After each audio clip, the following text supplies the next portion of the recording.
ಸುವರ್ಣ. ಸಿಹಿ ಸಿಹಿ ಮನಸ್ಸುಗಳ ಕನಸಿನ ಕಂಗಳಲ್ಲಿ ಬೆರೆಸುವ ಕುಂಚವೇ ಪ್ರಿಯದರ್ಶಿನಿ.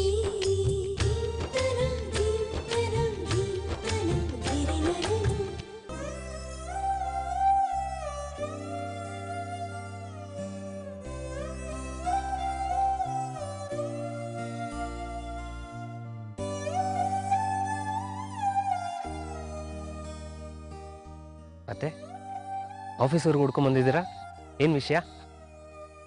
ತುಂಬ ಮುಖ್ಯವಾದ ಕೆಲಸನೇಪ್ಪ. ಈ ಕೆಲಸನ ನಾನು ಮೊದಲೇ ಮಾಡಬೇಕಾಗಿತ್ತು. ಸ್ವಾಭಿಮಾನ ಅನ್ನೋದು ನನ್ನ ತಲೆಯಲ್ಲಿ ಕೂತ್ಕೊಂಡು ನನ್ನ ಬುದ್ಧಿ ಕಣ್ಣನ್ನ ಮುಚ್ಕೊಂಡ್ಬಿಟ್ಟಿದ್ದೆ. ಅಜಯ್ ಕರೆಯಿಂದ ಮತ್ತೆ ನನಗೆ ಜ್ಞಾನೋದಯ ಆಗಿ ನಿಮ್ಮ ಹತ್ರ ನೇರವಾಗಿ ನಾನೇ ಮಾತಾಡಬೇಕು ಅಂತ ಬಂದಿದ್ದೀನಿ. ಯಾಕೆ ಏನೇನೋ ಮಾತಾಡ್ತಿದ್ದೀರಾ? ಇದುವರೆಗೂ ನಿಮ್ಮಿಂದ ಯಾವ ತಪ್ಪು ಆಗಿಲ್ಲ. ಅಂಥದ್ದಲ್ಲಿ ನೀವ್ಯಾಕೆ ಗಿಲ್ಟಿ ಫೀಲ್ ಮಾಡ್ಕೋತಾ ಇದ್ದೀರಾ? ಕಣ್ಮುಂದೆ ನಡೀತಾ ಇರೋ ತಪ್ಪನ್ನ ನೋಡಿಕೊಂಡು ಸುಮ್ಮನೆ ಇದ್ದಿದ್ದು ನಮ್ಮ ತಪ್ಪು ತಾನೆ. ನಾವು ದೊಡ್ಡವರು ಸ್ವಲ್ಪ ಜವಾಬ್ದಾರಿಯಿಂದ ನಡ್ಕೊಂಡಿದ್ದಿದ್ರೆ ನಮ್ಮೆರಡು ಕುಟುಂಬದ ಮಧ್ಯೆ ಇಷ್ಟಂತರ ಬರ್ತಾ ಇರಲಿಲ್ಲಪ್ಪ. ಈಗಲೂ ನಾನು ಸೋಲ್ದೆ ಹೋದರೆ ತುಂಬ ದೊಡ್ಡ ತಪ್ಪಾಗತ್ತೆ ಅಂತ ನಾನೇ ಬಂದಿದ್ದೀನಿ. ನಿಮ್ಗಿನ್ನೂ ಚಿಕ್ಕ ವಯಸ್ಸು, ಬಾಳಿ ಬದುಕಬೇಕಾದಂಥವ್ರು. ನಿಮಗೆ ಕಾವ್ಯ ಅಂಜಲಿ ಮೇಲೆ ಯಾವುದೇ ತರವಾದ ಕೋಪ ಇಲ್ಲ ಅಂತ ನನಗೆ ಗೊತ್ತಿದೆ. ಏನೋ ಕೆಟ್ಟಗಳಿಗೆ ಪದೇ ಪದೇ ನಿಮ್ಮ ಪ್ರೀತಿನ, ಸಂಸಾರದ ಸಂತೋಷನ ಪರೀಕ್ಷೆಗೊಡ್ಡಿದ್ದೆ. ದಯವಿಟ್ಟು ಅದನ್ನೆಲ್ಲ ಮರೆತುಬಿಡಿ. ಈಗಲೂ ಸರಿಪಡಿಸ್ಕೊಳ್ಳೋ ಅವಕಾಶ ಇದೆ ಅನ್ನೋ ದೂರದಾಸೆ ಇಟ್ಕೊಂಡು ಬಂದಿದ್ದೀನಿ. ನಾಳೆ ಭೀಮ್ ಅಮಾವಾಸ್ಯೆ ಹಬ್ಬನಪ್ಪ. ಪ್ರತಿಯೊಂದು ಮದುವೆ ಆಗಿರೋ ಹೆಣ್ಣಿಗೂ ಈ ಹಬ್ಬ ತುಂಬ ಮುಖ್ಯವಾದದ್ದು. ಗಂಡನ ಆಯುಸ್ಸು, ಆರೋಗ್ಯ ದೀರ್ಘವಾಗಿರಲಿ ಅಂತ ಪೂಜೆ ಮಾಡೋ ಅಂಥ ಹಬ್ಬ. ಆದರೆ ಅಂಜಲಿ, ಕಾವ್ಯ ಈ ಮೊದಲನೇ ಸಲ ಮಾಡೋ ಅಂಥ ಹಬ್ಬನ ಕಳ್ಕೊಂಡು ತುಂಬ ಸಂಕಟ ಪಡ್ತಾ ಇದ್ದಾರಪ್ಪ. ಅವ್ರು ಹೇಳ್ದೇ ಇದ್ರೂ ಅವ್ರ ತಾಯಿಯಾಗಿ ಅವ್ರ ಮನಸ್ಸಲ್ಲಿ ಇದೇ ದುಃಖ ಇದೆ ಅಂತ ಹೇಳಿ ನಾನು ಅರ್ಥ ಮಾಡ್ಕೊಂಡಿದ್ದೀನಪ್ಪ.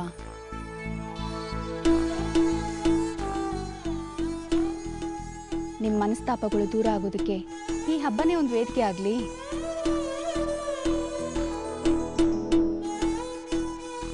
ನೀವು ಹಬ್ಬಕ್ಕೆ ಬರೋದ್ರಿಂದ ನಿಮ್ಮ ಮನಸ್ಸಲ್ಲಿರೋ ಕೋಪ, ತಾಪಗಳೆಲ್ಲ ಕಡಿಮೆ ಆಗುತ್ತೆ.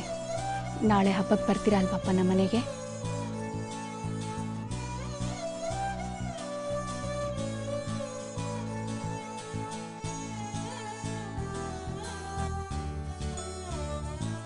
ನೀವು ಇಷ್ಟೊಂದು ಯೋಚನೆ ಮಾಡ್ತಾ ಇರೋದು ನೋಡಿದ್ರೆ ಅಂಜಲಿ, ಕಾವ್ಯ ಮೇಲೆ ಮಾತ್ರ ಅಲ್ಲ, ನಮ್ಮ ಮೇಲೂ ಇನ್ನೂ ಕೋಪ ಹೋಗಿಲ್ಲ ಅನ್ನೋ ಆಗಿದೆ. ಪರವಾಗಿಲ್ಲಪ್ಪ, ಒಂದು ವೇಳೆ ನನ್ನಿಂದ ಏನಾದ್ರು ತಪ್ಪಾಗಿದ್ರೆ ನನ್ನನ್ನು ಕ್ಷಮಿಸ್ಬಿಡಿ.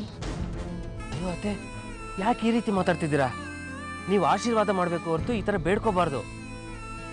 ನಮ್ಗೆ ಒಳ್ಳೇದಾಗೋದಿಲ್ಲ. ನೀವು ದಿಢೀರಂತ ಈ ಥರ ಬಂದು ಕೇಳಿದ್ದಕ್ಕೆ ನಮ್ಗೆ ಏನು ಹೇಳಬೇಕು ಅಂತ ಗೊತ್ತಾಗ್ತಿಲ್ಲ ಅತ್ತೆ.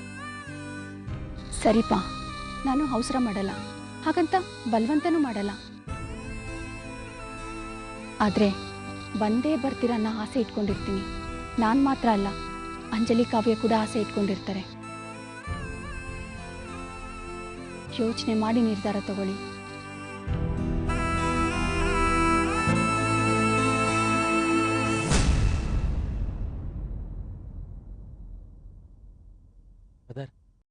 ನಾಳೆ ಪೂಜೆಗೆ ಹೋಗೋಣವಾ?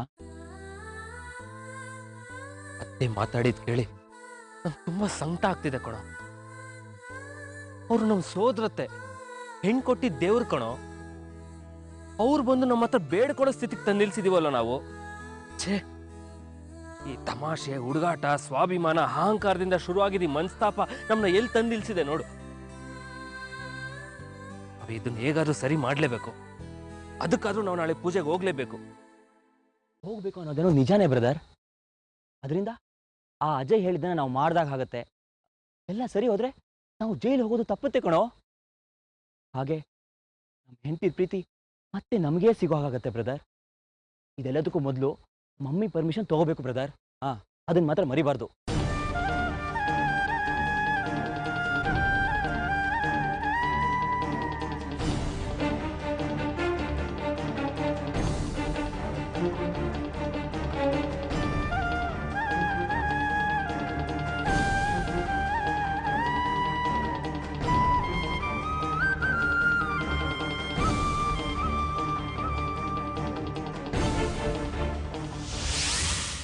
ನನಗೆ ನಿಮ್ಮ ತೀರ್ಮಾನನೇ ಮುಖ್ಯ ಮಮ್ಮಿ. ಏನೋ ಅತ್ತೆ ನಮ್ಮನ್ನ ಆಫೀಸ್ ತನಕ ಹುಡ್ಕೊಂಡು ಬಂದು ಭೀಮ್ ನಮಾಸೆ ಪೂಜೆಗೆ ಕರೆದಿರ್ಬೋದು, ಆದರೆ ನಾವು ಅಲ್ಲಿಗೆ ಹೋಗೋದೋ ಬೇಡವೋ ಅಂತ ನೀವು ತೀರ್ಮಾನ ಮಾಡಬೇಕು. ಯೋಚನೆ ಮಾಡಿ ತೀರ್ಮಾನ ತಗೊಳ್ಳಿ ಮಮ್ಮಿ. ನಾವು ಹೋಗಲೇಬೇಕು ಅನ್ನೋ ಕಾನೂನೇನೂ ಇಲ್ಲ. ಅದು ಅಲ್ಲದೆ ಅವ್ರು ಕರೆದ ತಕ್ಷಣ ನಾವೇನಾದರೂ ಹೋದರೆ ನಿಮ್ಮ ಇಮೇಜ್ ಮಮ್ಮಿ ಡ್ಯಾಮೇಜ್ ಆಗೋದು. ಪೂಜೆ ನೆಪದಲ್ಲಿ ನಮ್ಮನ್ನೆಲ್ಲ ಕರೆಸ್ಕೊಂಡು ನಮ್ಮ ಹೆಂಡತಿರು ಹೇಳೋ ಹಾಗೆ ನಾವು ಕೇಳೋ ಥರ ವಶೀಕರಣದ ಪ್ಲ್ಯಾನ್ ಮಾಡಿರಬೇಕು ಅನ್ಸುತ್ತೆ ಮಮ್ಮಿ. ಸಾಕು ಸುಮ್ಮನೆ. ಆಹಾ, ಏನು ತುಂಬ ಮಾತಾಡ್ತಿದ್ಯಾ? ಏನು ನಿನ್ನ ಮನ್ಮಥ ಈ ಸುರಸುಂದರಾಂಗನ್ನ ವಶೀಕರಣ ಬೇರೆ ಮಾಡಿ ಇಟ್ಕೋತಾನೆ.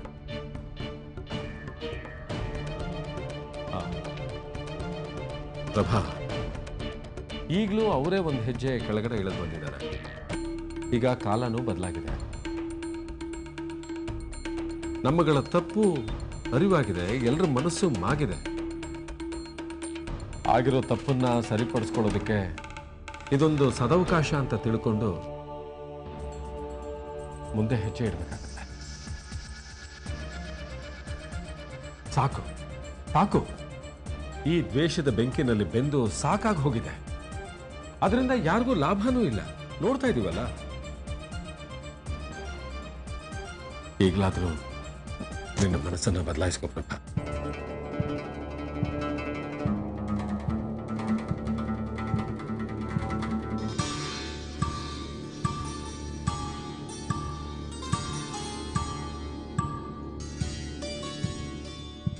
ನಿಮ್ಮ ಮಗ ಎಲ್ಲೇ ಇದ್ರೂ ನಿಮ್ಮ ಮುಂದೆ ಕರೆದು ತಂದು ನಿಲ್ಲಿಸೋ ಜವಾಬ್ದಾರಿ ನಂದು. ಹಾಗೆ ನೀವು ನನಗೊಂದು ಸಣ್ಣ ಸಹಾಯ ಮಾಡ್ತೀರಾ? ಖಂಡಿತ. ನೀವು ಒಳ್ಳೆ ತಾಯಿ ಅನ್ನೋದು ನನಗೆ ಗೊತ್ತು, ಹಾಗೆ ಒಳ್ಳೆ ಅತ್ತೆ ಅಂತ ಕರ್ಸ್ಕೋಬೇಕು ಅನ್ನೋದು ನನ್ನ ಆಸೆ.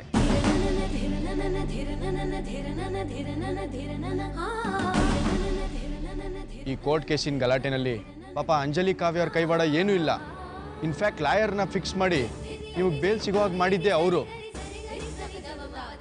ಅವ್ರಿಗೆ ನಿಮ್ಮ ಮೇಲೆ ತುಂಬಾ ಗೌರವ ಇದೆ, ಹಾಗೆ ಪ್ರೀತಿನೂ ಇದೆ. ಇಂಥ ಸಮಯದಲ್ಲಿ ಅವ್ರು ನಿಮ್ಮ ಜೊತೆಗಿದ್ರೆ ನಿಮಗೆ ಮಾನಸಿಕವಾಗಿ ಇನ್ನಷ್ಟು ಶಕ್ತಿ ಸಿಗುತ್ತೆ ಅಂದ್ಕೊಂಡಿದ್ದೀನಿ. ಹೇಗಾದರೂ ಹಳೇದನ್ನೆಲ್ಲ ಮರೆತು ಅವ್ರನ್ನ ಮತ್ತೆ ನಿಮ್ಮ ಮನೆಗೆ ತುಂಬಿಸ್ಕೋತೀರಾ ಮೇಡಮ್?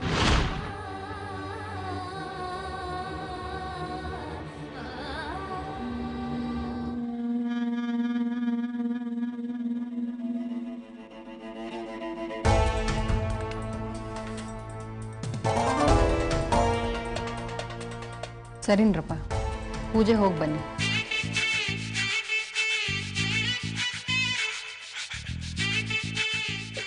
ಮಮ್ಮಿ, ಏನು ಹೇಳ್ತಿದ್ದೀರಾ ನೀವು? ನಿಜಾನೇ ಹೇಳ್ತಾ ಇದ್ದೀನಿ ಕಣ್ರೋ. ಪೂಜೆ ಹೋಗಿ ಬನ್ನಿ. ಬರೀ ಅಷ್ಟೇ ಅಲ್ಲ, ಬರ್ತಾ ನನ್ನ ಸೊಸೆರ್ ನನ್ನ ಜೊತೆಲೇ ಕರ್ಕೊಂಡು ಬನ್ನಿ. ಏನ್ರ ನಗೋದಕ್ಕೂ ಚೌಕಾಸಿನ? ನಿಮ್ಮಮ್ಮನೇ ಪರ್ಮಿಷನ್ ಕೊಟ್ಟ ಆಯ್ತಲ್ಲ. ನೋಡಿ, ನಾಳೆ ಬೆಳಗ್ಗೆ ಬೇಗ ಹೋಗಿ ಪೂಜೆ ಮುಗಿಸ್ಕೊಂಡು ಅಂಜಲಿ ಕಾವ್ಯನ ಮನೆ ಕರ್ಕೊಂಡ್ ಬಂದ್ರಿ.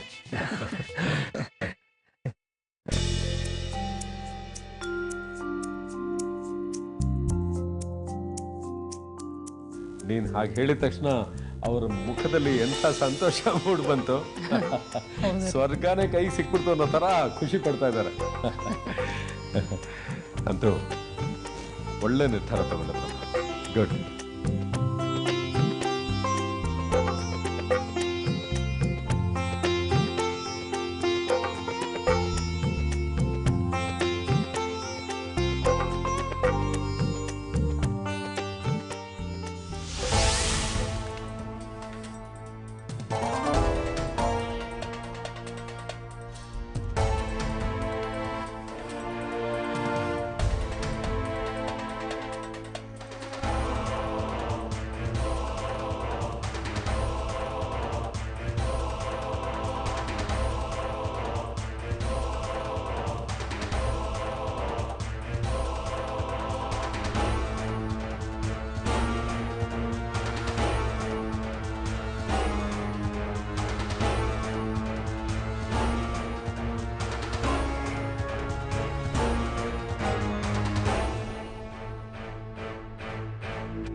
ಬ್ರದರ್ ನೀನು ಸುಮ್ಮನೆ ಇಲ್ದೆ ನಮ್ಮ ಅಮ್ಮಂಗೆ ತಲೆ ಕೆಡ್ಸಿ ಈ ಪೂಜೆ ಆಸೆ ಉಡ್ಸಿ ನಮ್ಮನ್ನ ಮಂಗುಗಳ ಥರ ರೆಡಿ ಮಾಡಿಸಿ ಅವನ್ನ ಕಾಯೋ ಹಾಗೆ ಮಾಡಿ ನೀನ್ ನೋಡಿದ್ರೆ ನೆಮ್ಮದಿಯಾಗಿ ಪುಸ್ತಕ ಓದ್ತಾ ಕೂತಿದೀಯ. ರಿಲ್ಯಾಕ್ಸ್ ಸಿಸ್ಟರ್, ನನ್ನ ಲೆಕ್ಕಾಚಾರ ತಪ್ಪಾಗೋದಕ್ಕೆ ಸಾಧ್ಯನೇ ಇಲ್ಲ. ವೆಯ್ಟ್ ಮಾಡಿ, ಇನ್ನೇನು ನಮ್ಮ ಅಣ್ಣಂದ್ರು ಬಂದ್ಬಿಡ್ತಾರೆ. ಏನು ಅಣ್ಣಂದ್ರ? ಅವ್ರು ಯಾವಾಗಾದ್ರಪ್ಪ ನಿನಗೆ ಅಣ್ಣಂದ್ರು? ಓ, ನೀವು ಹೇಗೆ ಇದ್ದಕ್ಕಿದ್ದಾಗೆ ನನ್ನ ಸಿಸ್ಟರ್ಸ್ ಅಂತಾದ್ರು, ಅವರು ಹಾಗೆ ನನ್ನ ಅಣ್ಣಂದ್ರಾದ್ರು. ನೀವು ನೋಡ್ತಾ ಇದ್ದೀರಾ ಸುವರ್ಣ. ಮನಸ್ಸಿನ ಕಂಗಳಲ್ಲಿ ಬೆರೆಸುವ ಕುಂಚವೇ ಪ್ರಿಯದರ್ಶಿನಿ. ನಿಮ್ಗೆ ಇಷ್ಟ ಇಲ್ಲ ಅಂದ್ರೆ ಹೇಳಿ, ಈಗಲೇ ಚೇಂಜ್ ಮಾಡ್ಕೊಬಿಡ್ತೀನಿ. ಏನ್ ಚೇಂಜ್ ಮಾಡ್ಕೊಂತೀಯಾ? ಅದೇ ನಿಮ್ಮನ್ನ ನಾನು ಇವಾಗ ಸಿಸ್ಟರ್ಸ್ ಅಂತ ಕರಿತಿದ್ದೀನಲ್ಲ, ಅದನ್ನ ಒಂದು ಕೆಲಸ ಮಾಡ್ತೀನಿ. ನಾನೀಗ ಗೌರವ್ ಗೌತಮ್ನ ಅಣ್ಣಂದ್ರು ಅಂತ ಕರಿತೀನಿ. ಅವರಿಬ್ರು ನನಗೆ ಅಣ್ಣಂದ್ರು ಅಂತ ಆದಮೇಲೆ ನೀವಿಬ್ರು ಏನಾಗ್ತೀರಾ? ಅತ್ಗೆ ತಾನೆ. ಇನ್ಮೇಲೆ ನಾನು ನಿಮ್ಮನ್ನ ಅತ್ಕೇಂದ್ರು ಅಂತಾನೆ ಕರಿತೀನಿ. ನೀವೇನಂತೀರಾ ಅಂಕಲ್? ನೀನು ಹೇಳಿದ ಮೇಲೆ ಅದು ಸರಿಯಾಗಿರುತ್ತೆ ಬಿಡು. ಇಷ್ಟೇ ಆದ್ರೂ ರಿಪೋರ್ಟರ್ ಅಲ್ವಾ, ಸಂದರ್ಭಕ್ಕೆ ತಕ್ಕ ಹಾಗೆ ಕತೆ ಎಣಿತೀಯ. ಎಷ್ಟು ಬೇಗ ನಮ್ಮನ್ನ ಅತ್ಕೇಂದ್ರ ಮಾಡ್ಕೊಂಬಿಟ್ಟೆ ನೋಡು.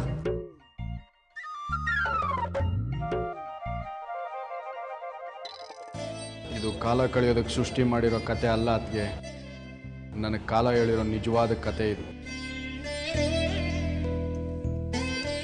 ಹಲೋ ಬ್ರದರ್, ಸ್ವಲ್ಪ ಡ್ರೀಮಿಂದ ಹೊರಗೆ ಬಾ. ಇನ್ನೂ ನಾವು ಎಷ್ಟೋ ತನಕ ಕಾಯ್ಬೇಕು? ಹೇಳದ್ನಲ್ಲ ಅದಕ್ಕೆ, ಇನ್ನೇನು ಬಂದ್ಬಿಡ್ತಾರೆ.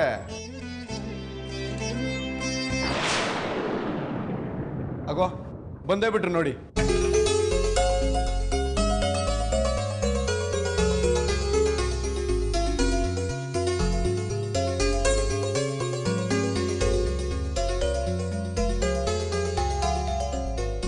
Hello Athkesh, what happened? ಗಂಡಂದ್ರು ಮನೆ ಬಾಗಿಲು ಬಂದಾಗ ಹೀಗೇನ ಮರ್ಯಾದೆ ಕೊಡೋದು? ಹೋಗಿ ಒಳಗೆ ಕರೀರಿ, ಇಲ್ಲ ಅಂದ್ರೆ ನಮ್ಮ ಅಣ್ಣಂದ್ರು ಕೋಪ ಮಾಡ್ಕೊಂಡು ವಾಪಸ್ ಹೋಗ್ಬಿಡ್ತಾರೆ ಅಷ್ಟೇ. ಇಲ್ಲ, ನಮ್ಗೆ ಇಷ್ಟಕ್ಕೆಲ್ಲ ಕೋಪ ಬರೋದಿಲ್ಲ. ಯಾಕೆ ಅಂದರೆ ಇದು ನಮ್ಮನೆ.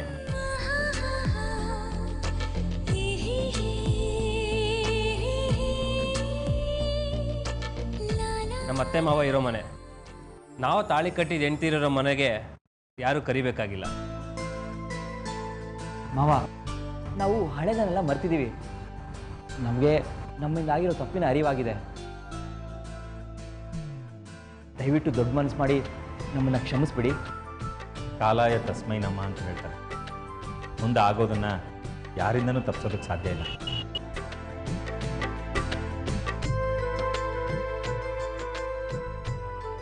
ಹಾಗೆ ನಡೆದಿರೋದನ್ನು ಯೋಚನೆ ಮಾಡ್ತಾ ಕೂತ್ರೆ ನಾಳಿನ ಭವಿಷ್ಯ ಇರಲಿ, ಇವತ್ತಿನ ನೆಮ್ಮದಿನೂ ಕೂಡ ಹಾಳು ಮಾಡ್ಕೋಬೇಕಾಗತ್ತೆ.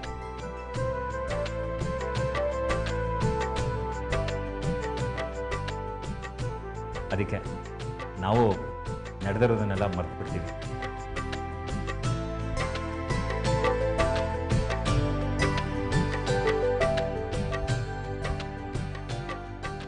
ನೀವಾಗೆ ಬಂದಿರುವಾಗ ನಾವು ಸೋಲ್ದೇ ಇದ್ರೆ ಹೇಗೆ ಹೇಳಿ? ನೋಡಿ, ಮದುವೆ ಆದ ನಂತರ ಇದು ಮೊದಲೇ ಭೀಮನ ಅಮಾವಾಸ್ಯೆ ಪೂಜೆ. ಬನ್ನಿ, ಎಲ್ಲರೂ ಸೇರಿಕೊಂಡು ಸಂತೋಷವಾಗಿ ಆಚರಣೆ ಮಾಡೋಣ.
ಸುವರ್ಣ.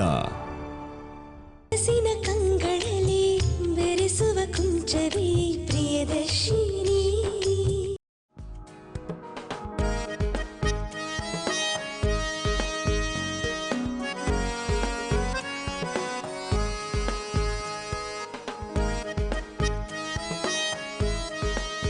ಗೌರವ್, ಗೌತಮ್, ನೀವಿಬ್ರು ಪೂಜೆಗೆ ಬಂದಿದ್ದು ತುಂಬ ಸಂತೋಷ ಆಯ್ತಪ್ಪ. ಅತ್ತೆ, ಆ್ಯಕ್ಚುಲಿ ನಾವು ಬರೀ ಪೂಜೆಗೆ ಅಂತ ಬರಲಿಲ್ಲ, ಅಂಜಲಿ ಕಾವ್ಯನ ಮತ್ತೆ ಮನೆಗೆ ಕರ್ಕೊಂಡು ಹೋಗಿ ಬಂದ್ವಿ.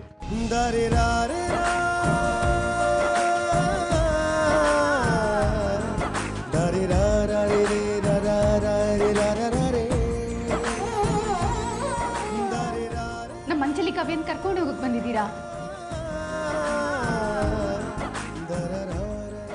ನಿಜನೇನ್ರಪ್ಪ? ಇದಕ್ಕೆ ನಮ್ಮ ಅತ್ತೆ ಒಪ್ಪಿಗೆ ಇದೆಯಾ? ಇದೇ ಅತ್ತೆ, ಈಗ ಅವ್ರ ಮನಸ್ಸಲ್ಲಿ ಅಂಜಲಿ ಕಾವ್ಯ ಬಗ್ಗೆ ಯಾವ ಕೋಪನೂ ಉಳಿದಿಲ್ಲ.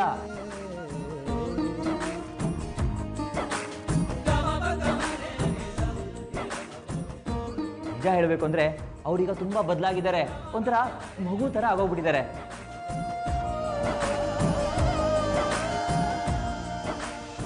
ಅಂಜಲಿ ಕಾವ್ಯ ಮತ್ತೆ ಆ ಮನೆಗೆ ಹೋದ್ರೆ ಅವರು ತುಂಬಾ ಸಂತೋಷ ಪಡ್ತಾರತ್ತೆ. ಹೌದಾ? ಹಾಗಿದ್ಮೇಲೆ ಇನ್ನೇನ್ ತಡ? ಈಗಲೇ ಹೊರಡ್ರಪ್ಪ. ಅಂಜಲಿ, ಕಾವ್ಯ, ಏನ್ ಹಾಗೆ ನೋಡ್ತಾ ನಿಂತಿದ್ದೀರಾ? ನಡೀರಿ, ಬಟ್ಟೆ ಪ್ಯಾಕ್ ಮಾಡ್ಕೊಂಡು ನಡೀರಿ. ಚಾಲು, ಒಂದು ನಿಮಿಷ. ಯಾಕೆ ಇಷ್ಟೊಂದು ಅವಸರ ಮಾಡ್ತಿದ್ಯಾ? ಸ್ವಲ್ಪ ಸಮಾಧಾನವಾಗಿರು. ಯಾಕ್ರಿ? ಮಕ್ಕಳು ಅವ್ರವ್ರ ಗಂಡಂದಿರ ಮನೆಗೆ ಹೋಗೋದು ನಿಮ್ಗಿಷ್ಟ ಇಲ್ವಾ? ಇಷ್ಟ ಇಲ್ಲದೆ ಇರುತ್ತಾ?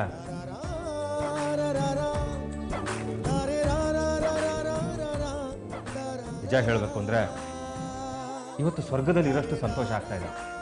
ಹಾಗಂತ ನಮ್ಮ ಕರ್ತವ್ಯನ ನಾವು ಮರಿಬಾರ್ದಲ್ವಾ?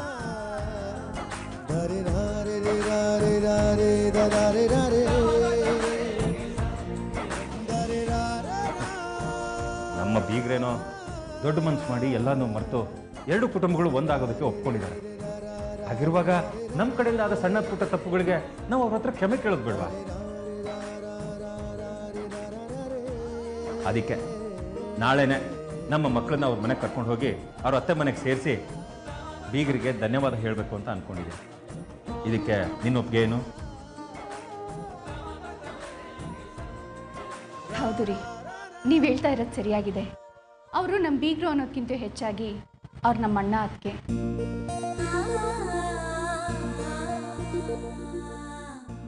ಆ ಮನೆ ಹಾಳಾಗೋಗ್ಬೇಕು ಅಂತ ಅದೇ ಮನೇಲಿ ನಿಂತ್ಕೊಂಡು ಶಾಪ ಹಾಕ್ಬಿಟ್ಟು ಬಂದೆ. ಅದಕ್ಕೋಸ್ಕರ ಆದರೂ ಅವ್ರ ಹತ್ರ ಹೋಗಿ ಕ್ಷಮೆ ಕೇಳಬೇಕು ರೀ.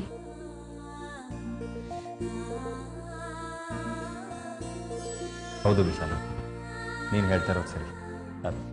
ಅಳಿಯಂದ್ರೆ ನಾಳೆನೆ ನಮ್ಮ ಮಕ್ಕಳನ್ನ ನಿಮ್ಮ ಮನೆ ಕರ್ಕೊಂಡು ಬಂದ್ಬಿಡ್ತೀವಿ. ಇದಕ್ಕೆ ನೀವು ಅವಕಾಶ ಮಾಡಿಕೊಡ್ಬೇಕು.